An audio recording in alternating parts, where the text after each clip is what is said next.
I know, I was like, Okay. Marv's away at UBCM meetings and Russ is today. All right, so we'll call the council meeting to order. Yeah.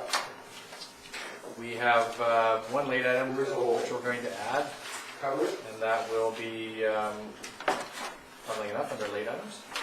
And that's regarding the appointment of Councillor Mark Grant as an alternate director of the regional district. So without further delay, I'll ask for a motion to approve the agenda. Moved. Second. All in favor? Motion is carried. All right, we have two delegations this evening. We have John Watson here, along with other representatives from the Economic Development Society. Welcome, Mr. Watson,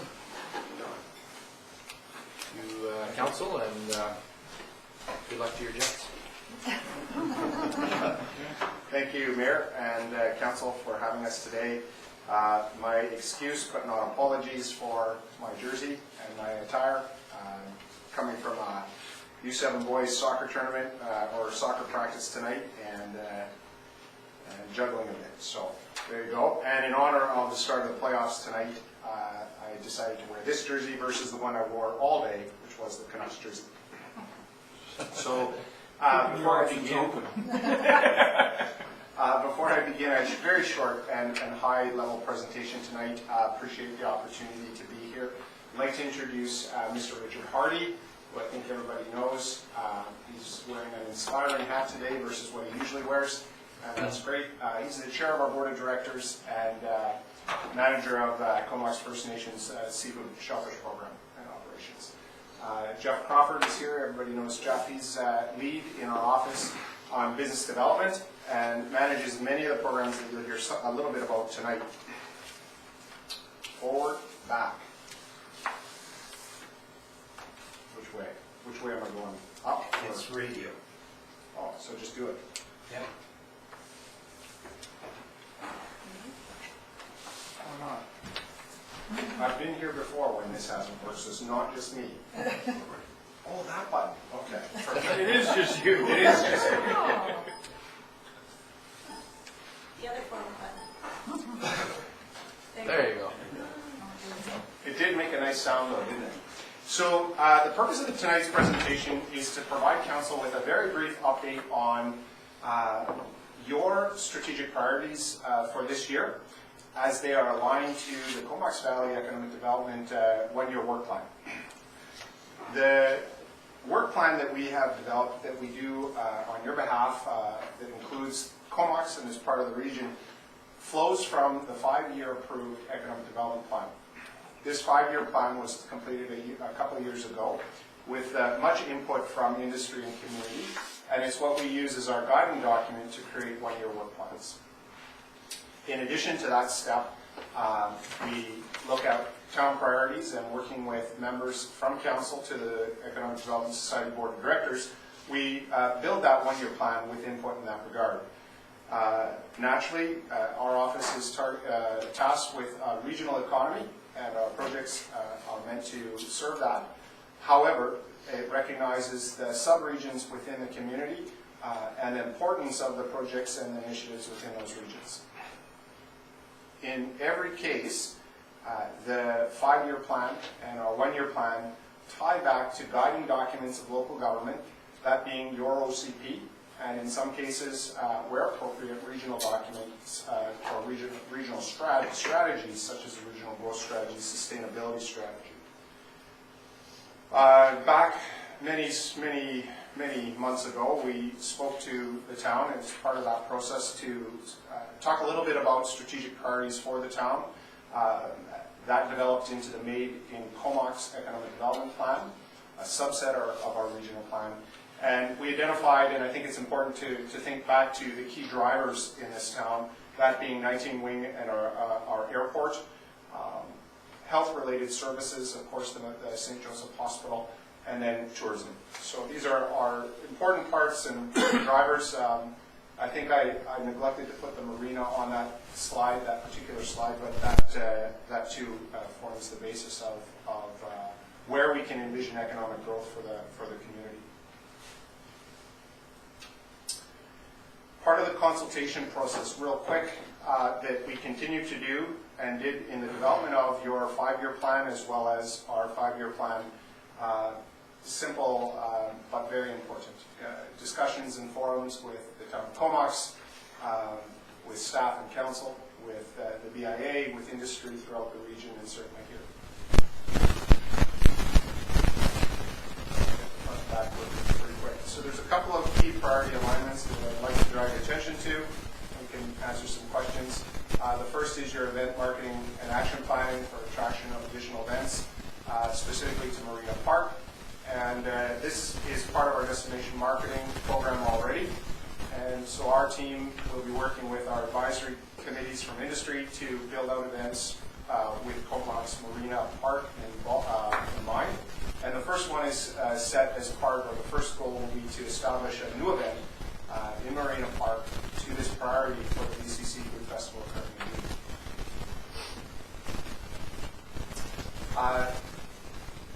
Downtown Revite, Marina vitalization. These are key priorities in your plan this year and flow as well from our 1-year work plan. Our goal in this area will be to provide research support, perhaps stakeholder meeting coordination on your facade program priorities, and support as well online incentive marketing, website development for both the town of Comox site and improvements to the regional economic development site as part of this priority. This priority in your plan and the town's plan speaks as well to the marine visitation objectives, and this is what we will include as a study item within the Employment Lines strategy that is to be completed by the end of the year. Trail and Greenway networks, not only in Comox but interconnected to the regional district and the city of Portland and out towards Cumberland, are critical, both to the community, to citizens, but also from a visitation perspective for tourists. And signage and wayfinding as part of that is something that our office does do on a regular basis and has done for many years. And we will provide support to town staff and the departments responsible for that particular initiative as that moves forward this year. A couple of items here. This one is really public process discussion that the council's had as part of the priorities session. And really our role as an economic development department for you is to incorporate those items that you find important to get out to the citizens and business here in the town via our social networks and our ability to support content in regards to communication efforts. This one is a high priority for us, and I believe council is aware of it. This is the fixed wing search and rescue training facility at 19. And this particular project was brought forward by Fred Bigelow at the airport, as well as retired members of the Air Force that live here in the town. The discussion on replacing the search and rescue fleet has been ongoing for over a decade. It's fraught with very typical national-based politics and funding and budgets. However, I'm pleased to report, and I believe you probably already are aware, that this particular project has been released formally from RFP with a 6-month closure date that should end around October of this year. So this becomes now a very real project for us to focus on, monitor, and support as needed, and specifically focus in on the training component that is part of the replacement of the fleet. That replacement, fleet replacement will require, as part of the RFP, a very significant on-site training simulation center with support and on-site maintenance and repair for a 20-year time horizon. Back now, a good number of months ago on this project, Mayor, we presented to Council with Fred Bigelow from the airport and requested that Council consider, when the time is right, the opportunity to look at potential incentive programs. And this particular project now is at the point where we would ask you if that would be something you can consider. As an aside to that, I've noted for you, we do have a document there, I believe, in your package, which provides much more detail on the fixed wing search and rescue activities of our office and the community committee. as well as the specifics around some of the potential contenders. I've noted the ones that Ottawa continues to use as their standard list of potential bidders. So we have been working with each one of these companies in regards to promoting our objective of ensuring that the contenders realize that 19 Wing and Comox and the locations we have here are the most suitable and the most effective training location in Canada for search and rescue. As part of this, we're now going to move forward in partnership with the Vancouver Island Aerospace Alliance ahead of the air show this summer, which is August 15th, and working with the Air Show Committee and the Canadian Association of Aerospace Industries, the Pacific office. We're going to hold a small seminar here with North Island College ahead of the air show to really speak to this project, and we'll be certain to give you more detail about that as we move forward. A couple of things that are higher in priority in our plan, and are certainly a priority in the context of wanting to make sure that we monitor the process or the project, and that's the St. Joseph and now the Comox Elementary School site projects, where redevelopment, reuse, new ideas for those locations are going to be required. So this is another project that we'll be working on throughout the year. And both of these opportunities are items that will work with your planning staff to determine if they're logical fits for the employment land strategy. That's the quick summary. Happy to take questions on any of that or anything else that might come to Council's attention. All right. Council, any questions? I'll just ask staff to bring us up to speed on the fixed wing program. I know you've been working behind the scenes on it. Yes, and we'll be bringing forward a report to committee next week on potential incentives that council may wish to consider, all involved with the payment of the taxes that we get from 19. Right, so in terms of timing, that seems to be good timing. Is there any particular deadline that you're aware of, Mr. Watson? I think the sooner we can get conclusion on the support that the town might offer to the contenders, the better. I don't think that I should say that I think this is an important step the town will take to communicate their support for 19 Wing. However, it's not necessary for it to be some expectation out there that it might significantly influence the bidding process. So we should be very clear on that. But I think it's an excellent step that's been discussed by council to demonstrate its support for 19 Wing and activity that's happening out there. Okay, great. Councilor Swift. I just had a comment. There's lots still digest here. John, thank you for your presentation. I'm thinking of this employment land strategy, and I know there's also a reference to both privately and publicly owned land uses, but also you include water in that. So my thoughts are kind of going, we know we're hoping to get a marina enhancement grant to do some development down there, but I'm just wondering if there's some other things we can be doing. You know, the other marina is, I believe, for sale, is it? Or yeah, the private one.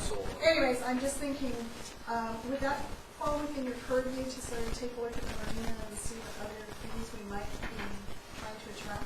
Absolutely. The notion of land, it includes in our case, obviously, the notion of water, where we have some degree of influence on as local governments, and wanting to ensure that the forward-looking planning for those lands, in this case our marine environment, is included in the process. So the Comox Marina, the Harbour Authority, these are very critical components to not only the town but also to the region, and they'll be included in the RFP, and the consultant will have to demonstrate how they will respond to that marine environment in context of their proposal. Councilor Grant. Yeah, on the employment land strategy, I'm glad to hear that that's going ahead. That's something that we had really prioritized over the years. But could you just give me a little more context with what would be going on in Courtenay and in Cumberland, as well as us? I mean, if you get good-paying jobs in any of those communities, it benefits all. So maybe just a brief larger scope of what that's all about? Generally speaking, our economy is very much defined by the larger Comox Valley region, in the context of where people work, where people live. And that regional economy is very much part of the island and coastal economy. And these are defined in labor force mobility and other items. So something like an employment land strategy needs to be developed in that regional context. And our aspirations or visions of what might be a good idea need to be based in solid policy and regulatory frameworks, as well as economic context in regards to competitive environment. So when we move forward with this employment land strategy, what we're looking to do is take from the OCP the vision of what is intended on a particular land use or from a particular land use, and provide the tools and provide the direction as to whether the community is competitive in this area, to what degree can we expect to see an employment forecast from this particular activity, and what is required for in a land context to bring a project forward to fruition. This is a pretty standard set of work that's done once you've got your updated OCPs done, which is the case now. And we would be looking in the context of our communities, we would obviously be wanting to highlight the priority areas, airport lands being one, the Bevan Road industrial lands or designated lands being another one. In the case of Courtenay, likely looking at some of the downtown areas and some of those lots and what's required there to move some of those projects forward. And in the regional district, there's a number of different projects and properties that this would include. Thank you. Councilor McKinnon? Yes, Mr. Watson, the BIA group led by Mary Ruth Harris partnered a project with North Island College marketing students in regards to signage and wayfinding, and they used the town of Comox as a model there, and they took that on as a project, and a number of us went and saw the final project there. If you're not aware of this already, the project is going to be put into a format that can be passed on, and it might be something that should be passed on to your group as well. Absolutely. I don't know if you're aware of it, but I'm not particularly, but some of our staff might. We have been involved in most, if not all, I would say all of the academic studies that have occurred through some of the other institutions on the island. And in this case, typically we work with North Island College's tourism department. So there's no question that we will look at that. Yeah, absolutely. okay, I get them to connect with you. Thank you. Great. All right, thank you, Mr. Watson, and Mr. Hardy and Mr. Crawford for appearing and bringing us the update.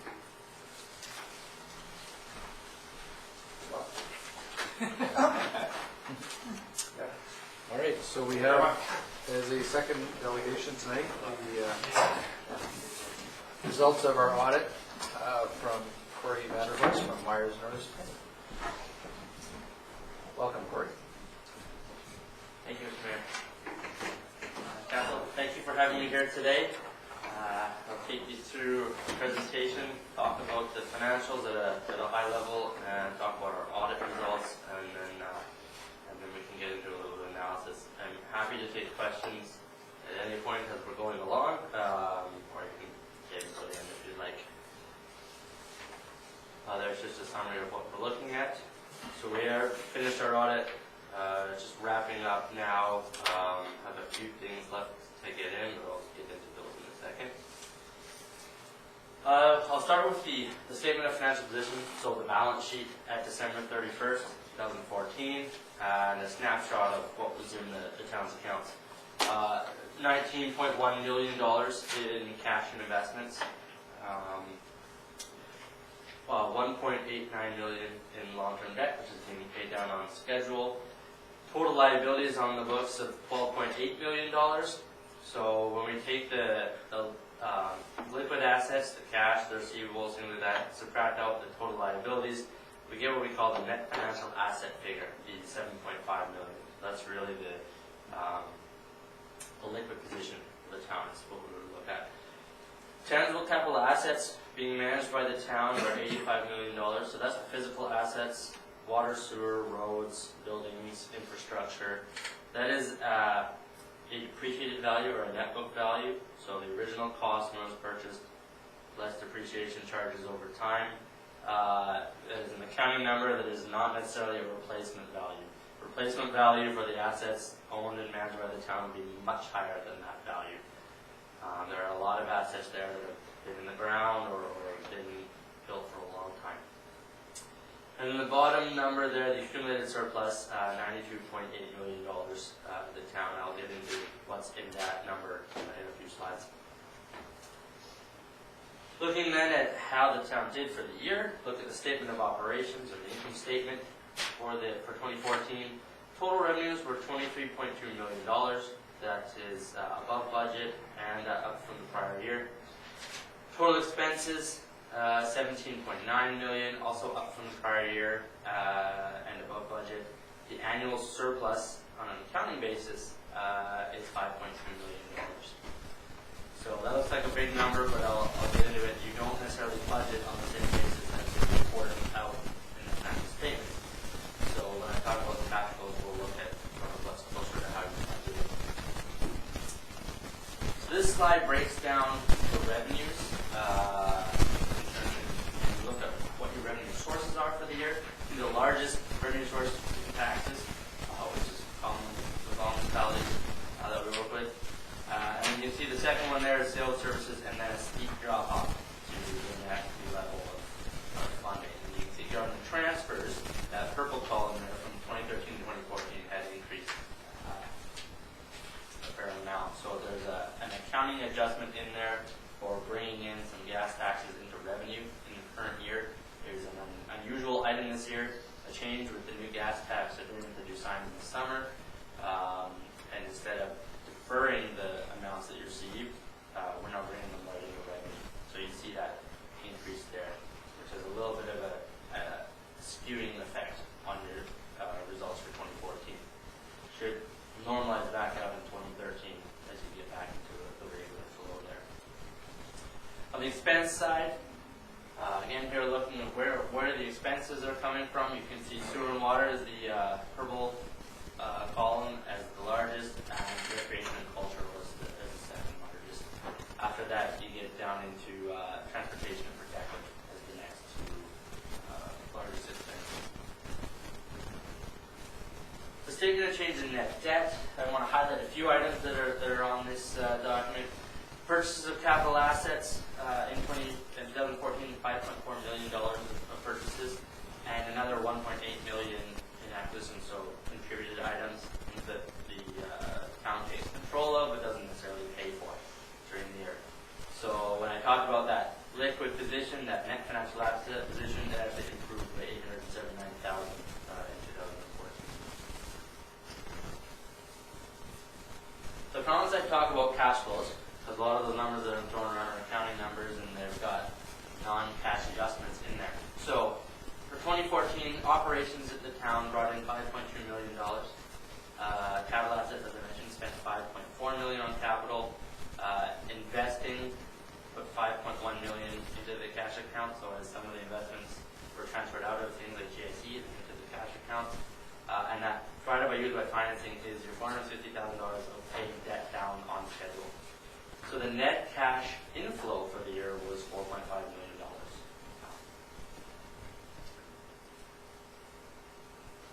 Also promised I would talk about what's in that $93 million of accumulated surplus. So you can see there, $83 million is invested in capital assets. So that's the physical assets minus the debt that's associated with a few of those assets that were purchased with debt financing in the past. Then there's $5.9 million set aside in reserves. That small amount there, $8,750 in capital fund, is the value of your shares in the golf club. That value never changes. It's been there for quite a while. And the operating fund has $3.7 million. So that is how we get to $92.8 million of accumulated surplus on the books. You see the vast majority of that tied up in physical assets and infrastructure. So we've completed our audit. We are providing another unqualified opinion. That means a clean council approval and completing a few minor items. We've got the financial statements basically finalized, as long as you have no concerns with them today. And we're just waiting for a few legal aid and confirmations to come back to make sure that there's no other liabilities or lawsuits or other unusual things floating around out there. Those are both standard practices for our audit every year. With respect to our audit, and our audit responsibilities, we look at the controls at the town. We do specifically test some of the controls in purchasing and payroll. We are not providing a separate opinion on those controls, but we look at them in the context of our audit. So we also sample transactions throughout the year. We don't look at every transaction. It's just not cost effective for us to look at everything. So that gives us enough evidence to satisfy ourselves that the numbers in the statements are not materially misstated. Again, we're ready to sign. A materiality number used there is $300,000. That means we looked at every balance sheet transaction over $300,000, and underneath that amount, we sample tested. There's no limitations placed on our performance or audit. We have access to all staff that we want to talk to, and every document we have to see is made available to us. We didn't find any irregularities that would impact the statements. We didn't find any evidence of conflict of interest, unusual transactions, illegal, questionable. We are not specifically fraud investigators. In the context of our audit, we ask questions of staff and of the mayor, and if anybody's aware of anything, we have to investigate further, but nothing came to our attention this year. During the audit, we discussed matters with Don Quest, Richard Hannigan, Deborah Joan, Janice Andrea, Jesse, and many other staff at the town. We'd like to formally acknowledge, again, the excellent cooperation, the assistance we received. The audit goes very smoothly, and it's really good to work with the staff and the team that you have here. There's a few areas that we place some emphasis on every year in our audit. The financial statement presentation and disclosure, what's in the notes and things like that. There's no significant changes this year. We always look for contingencies, lawsuits, commitments, make sure there's nothing floating around out there that you're not aware of, something that the town would be liable for. And again, I've mentioned fraud and error and our responsibility there, checking into anything that comes to our attention. So I will confirm that MMP is independent with respect to the town of Comox as of today's date. We haven't done any other projects or work with the town that would impair objectivity. And the last thing I'll do is take you through a little bit of financial analysis of the statements. We start by, we look at three areas: sustainability, vulnerability, and flexibility. And we'll start with sustainability, so the degree that the town can maintain existing liabilities with respect to service commitments to the public, your ongoing operations, and your financial commitments to creditors, both in the form of current payables and long-term debt, without increasing debt or taxes on your residents. So we start by looking at comparing the total assets to the total liabilities in the town. So this gives you a rough idea of how much you finance with debt. We're looking here for a magic number being above 1. You want to have more assets than liabilities. It's generally a healthy balance sheet. So in the town, it's increased from 6.97 in 2013 to 8.21. So a healthy indicator that you have more assets than debt. The next thing we want to do is zero in on the financial assets and liabilities, so those liquid assets that could be used to pay down debt. And again, we want to see that number be above 1. So you have cash and resources available to pay for future operations as opposed to taxing to pay for the past or incurring charging the residents to pay for the past. So for the town, this ratio has been steadily increasing for the past 5 years. It is greater than 1. So both these ratios suggest healthy sustainability and financial resources available to finance future operations. Let me look at the net financial asset or the net debt position. You were in a net financial asset position, so that's a good position to be in. Compare that to the annual revenue. And this has been your financial asset position, as I showed you, it increased about $879,000 year over year. So it's been steadily increasing, and there are no significant increases in the debt at the town since about 2008. So as far as managing debt and tax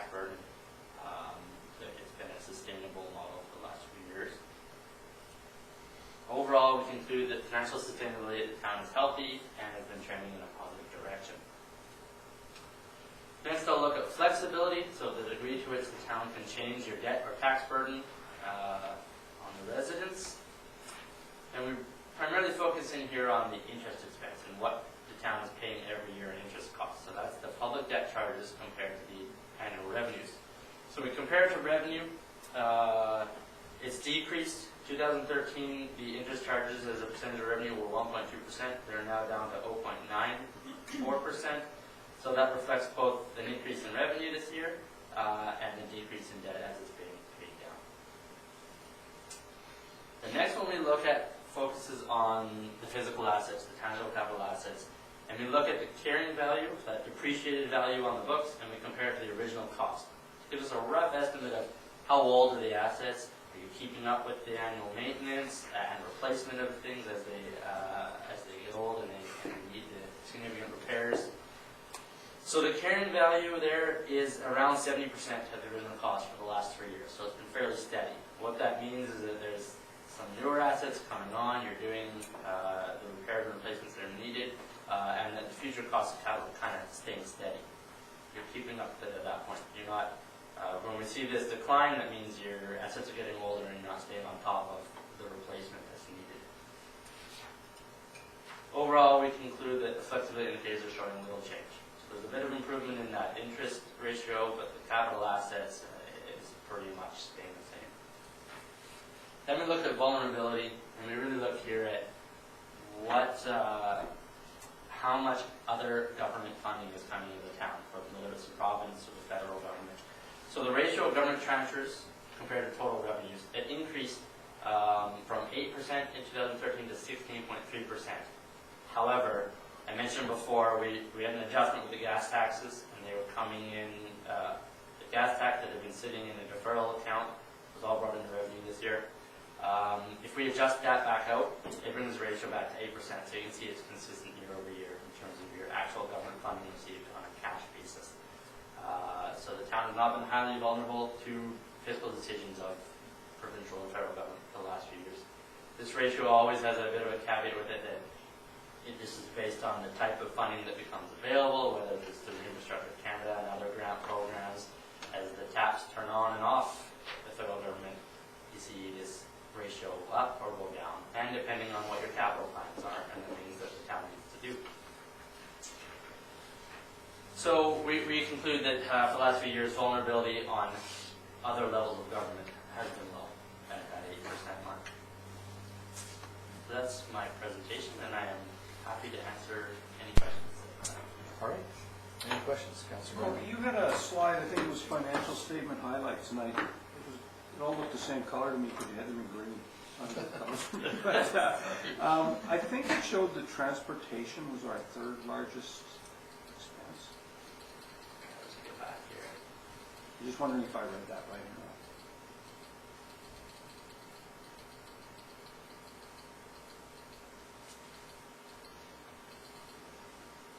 That's the one. Is that what that actually shows? That Dale? Yes, that's showing in your 2014, that's showing your sewer water, then this is rec and culture, and then yes, transportation and protective right underneath it. So just over $3 million Okay. in transportation there. So there is I will defer to staff if they want to elaborate further, but there is significant costs in road maintenance going into that account. Amortization of existing roads, so the depreciation charge of existing roads going in there. Okay. And if staff has any other things they want to add to what's in the transportation. So, included in transportation, roads and related infrastructure is 1.13 million in amortization expense. So, a third of that is just amortization, more than a third of that. And that just reflects that roads are our biggest tangible capital asset class. They're expensive. 80 kilometers. Yeah. Actually, we're over 100 kilometers now.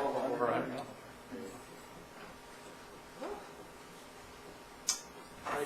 Any other questions, comments? Seeing none, thank you, Corey, for your presentation and for the very positive report card, and thank you to staff for keeping us in good shape. And thank you to staff as well.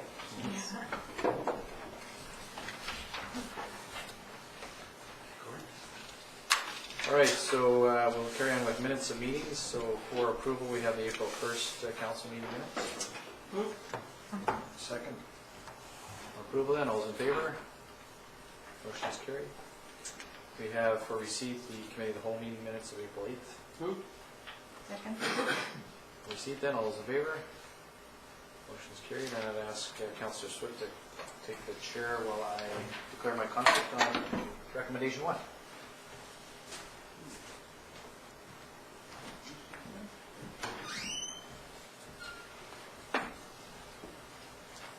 Okay, committee recommendation of the rezoning application, RZ 14-11, development permit application, development permit 1414, 1770 Comox Avenue, that a public hearing located at the Comox Community Center, 1855 Knoll Avenue, be scheduled for Comox zoning bylaw amendment number 1791 and Comox Phase Development Agreement Authorization Bylaw 1792, 1770 Comox Avenue. Move the recommendation. Second. And that Schedule 1 outstanding items of the April 8th, 2015 planning report on rezoning 1411 be amended to include floor-to-ceiling outdoor windows on the ground floor. Move. Call the question. Call the vote. So I need to call the question. All those in favor? Opposed? Okay. Carried. All done, your worship? All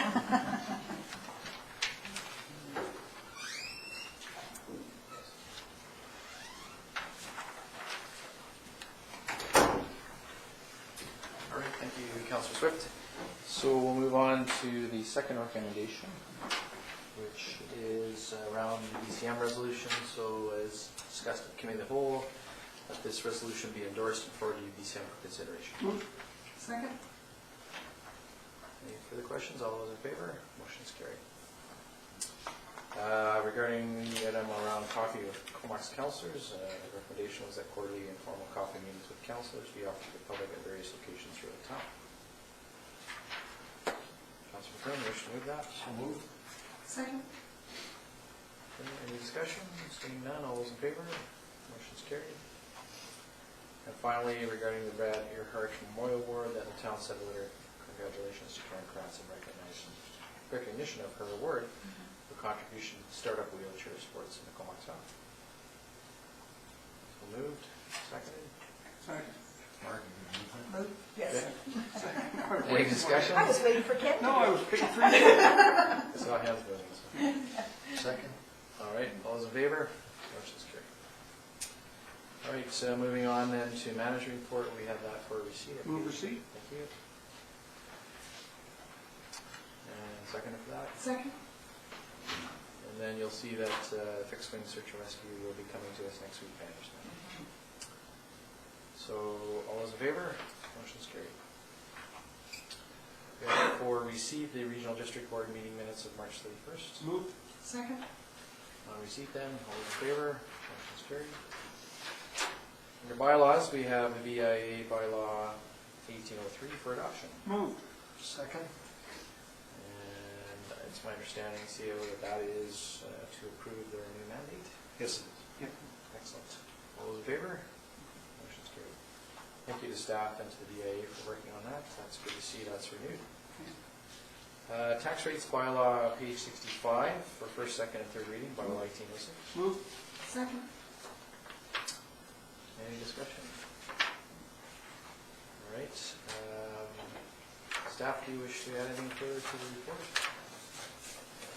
No? Okay. All those in favor? Motion's carried.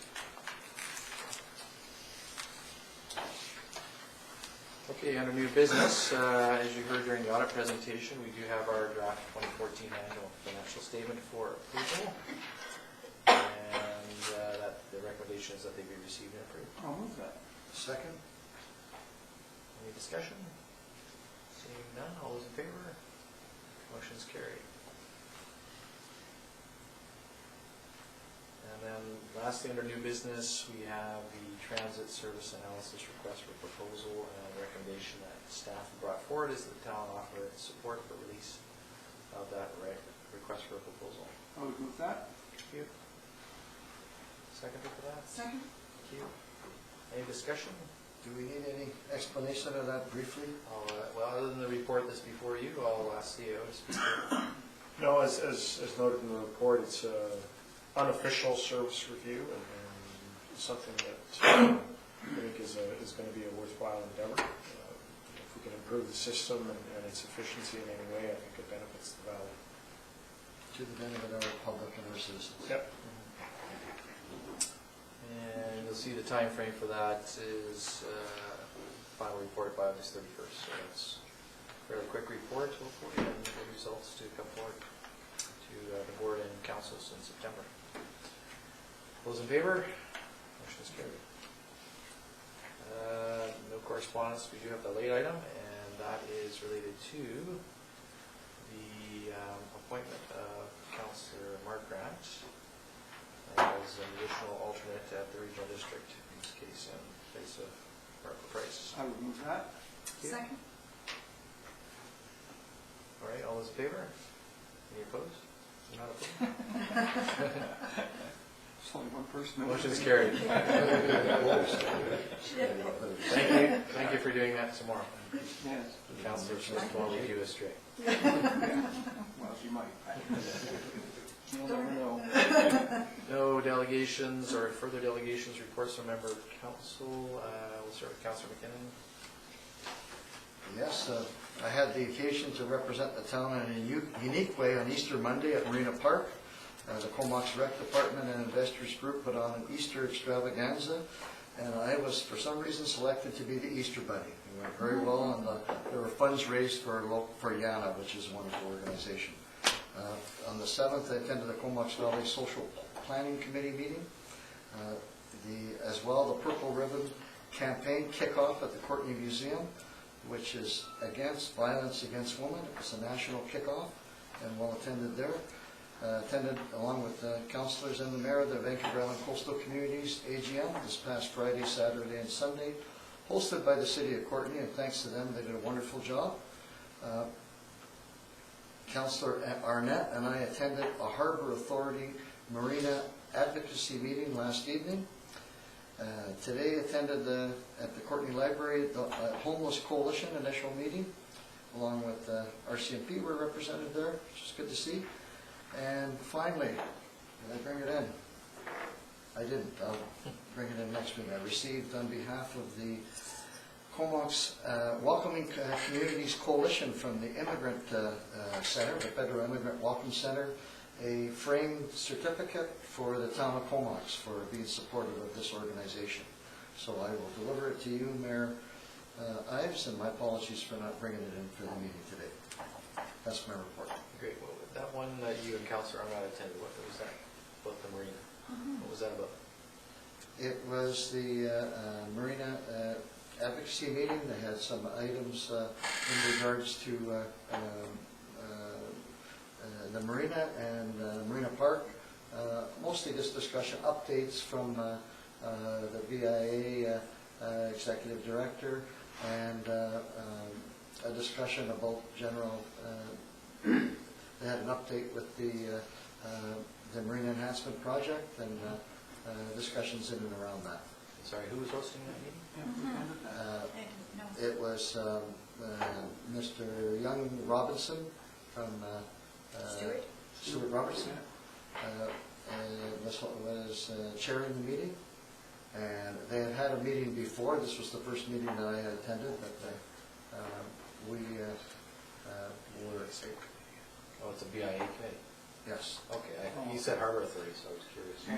It was in the Harbour Authority building. Oh, okay, that makes more sense. Okay. That's just secret meetings. Yeah. Yes, we moved up the ladder to the Harbour Authority. Excellent. Okay, thank you, Pat. Councillor Margaret. very, very busy week, but it was highlighted by attendance at the ABICC. First one I've attended, of course, and another great learning experience. Soon I'll be able to serve the town well. How you doing? Right, Councilor Swift?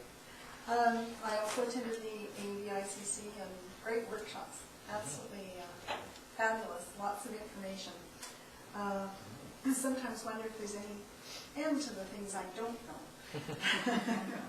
But in any event, in addition to that, there was the next meeting of the sewer site advisory group met on Monday, and a good portion of the meeting was conducted in camera, but suffice it to say, we established some criteria, and we're looking at 4 sites, and we meet again on Monday to hopefully narrow it down. So, stay tuned. Thank you. Yes, and I attended the opening day of ABICC, but then went down to Victoria, and I stopped by the Curry Road sewage pumping station while I was there, just to see what all the noise was about. And I can tell you there was very little, if any, that comes out of it, so it was good. And I also chaired a sports commission meeting, but it was in camera, so you're out of luck, I can't tell you. Okay, thank you. All right, I'll just comment on a couple things. The Economic Development Society held its quarterly board meeting on April 7th, and I guess the main piece of business there was to sign the new contract that was approved by the Regional District Board. You saw that in the March 31st minutes. And they will have their annual general meeting coming up at the end of June, at which time they'll be electing at least 2 new directors. So if you know anyone out there who's in the business community or otherwise interested in economic development, and they want to put their name forward to serve on the Economic Development Board, please let me know, or certainly they can pass their names on to John Watson. The Purple Ribbon campaign was noted as the start of that, and also I attended the announcement for the I Belong Larch campaign. The contribution of $250,000 from the provincial gaming funds towards that project was a great success after just a year of fundraising. Before the ABICC, I attended the officers' mess dinner that they have for the whole of the police, all ranks mess dinner, and the honored guests were our own Wing Commander retired Stock Edwards, as well as Flight Lieutenant retired Doug Yo. Those gentlemen are both in their 90s, and they stayed throughout the dinner, which lasted well into the evening, and gave a few stories of some of their experiences. So literally living legends in our midst, so it was nice to see them honored by that occasion. I would agree with comments around ABICC. In the past, that's been a kind of a light agenda, but I found that a lot of the workshops are quite worthwhile, particularly around waste energy and resource recovery. A couple that I attended on Saturday, and that was good. And kudos to the City of Courtenay for hosting that, and I've sent them a letter to thank them for the hosting of that event, which they did a great job on. And I also had the opportunity during ABICC to hand out personally invitations to the Shellfish and Seafood Expo event coming up June 12, 13, 14 as part of that festival. And there's a mayor's breakfast that I'll be hosting on June 13th, so they will talk to some of the mayors and chairs up and down the island that are here in town, so that made it nice and easy. That's my report. Any questions from the member here? And member of the public is here. Thank you, Your Worship.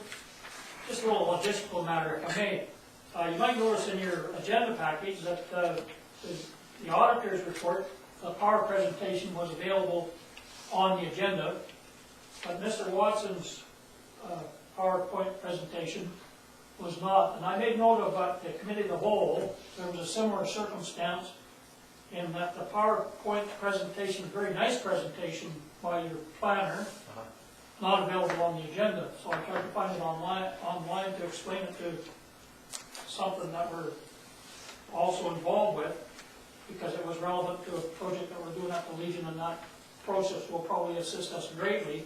Sure. But if it had been available in the agenda package, I could have just passed it on directly to those interested parties. So I'm wondering if we could find a way to have a little more emphasis placed. I do realize that you've stated in your application for delegations that PowerPoint presentations aren't all material, I think is the way it's phrased, be presented before the meeting, but it seems like there's just a little bit of a lack of communication there, so if the council could take some efforts to rectify that, that'd be much appreciated. I know we did ask for the one from economic development, it wasn't available to us today, but certainly the other ones that planning department can do, We can add that to our website. In both situations, the presentations weren't ready at the time that we published the agenda, so that was the issue. But we do endeavor to make sure that the package is as complete as possible.